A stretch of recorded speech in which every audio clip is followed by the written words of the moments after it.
соответствии с законом о государственных пособиях и об обязательном социальном страховании семьям при рождении ребенка выплачивается несколько видов пособия. Сколько казахстанские женщины получают во время декретного отпуска, узнали в Министерстве труда и социальной защиты населения Казахстана. Единовременное пособие выплачивается всем вне зависимости от дохода родителей и средств республиканского бюджета. Рождение первого, второго, третьего ребенка 91 390 тенге. Рождение четвертого и более ребенка 151 515 тенге. Для неработающих граждан Такой вид пособий выплачивается также за счет средств бюджета по уходу за ребенком до достижения им 1 года в зависимости от количества детей в семье. Рождение одного ребенка 13 070 тенге. Рождение второго ребенка 15 452 тенге. Рождение третьего ребенка 17 812 тенге. Многодетные родители могут претендовать на выплату в 20 195 тенге за каждого последующего ребенка. Декретный отпуск 126 дней, 70 дней до родового периода. 56 дней с момента рождения малыша. Кроме того, казахстанские женщины имеют право оформить отпуск на 3 года. Социальные выплаты от работодателя. За женщин, которые до беременности работали, работодателями уплачиваются социальные отчисления в Государственный фонд социального страхования. После рождения ребенка молодая мама может обратиться за назначением социальной выплаты по уходу за ребенком до 1 года, размер которой составляет 40% от среднемесячного дохода, с которых были уплачены социальные отчисления в фонд за последние 24 месяца. При этом пенсионные отчисления в период декретного отпуска женщины с 1 января 2014 года продолжают начисляться до достижения малышом 1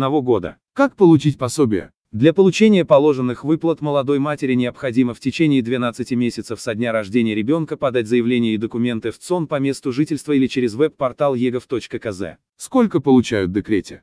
В соответствии с законом об обязательном социальном страховании размер единовременной социальной выплаты по беременности и родам определяется на основании ежемесячных социальных отчислений, которые работодатель или сама женщина отчисляют в фонд соцстрахования. За основу расчета берется доход за последние 12 месяцев. Размер выплаты для женщин в декрете рассчитывается, исходя из 10 минимальных зарплат 28 284 тенге, то есть соразмерно внесенным социальным отчислением. Размер ежемесячной выплаты определяется путем умножения среднемесячного размера дохода на коэффициент замещения дохода, равный 0,4.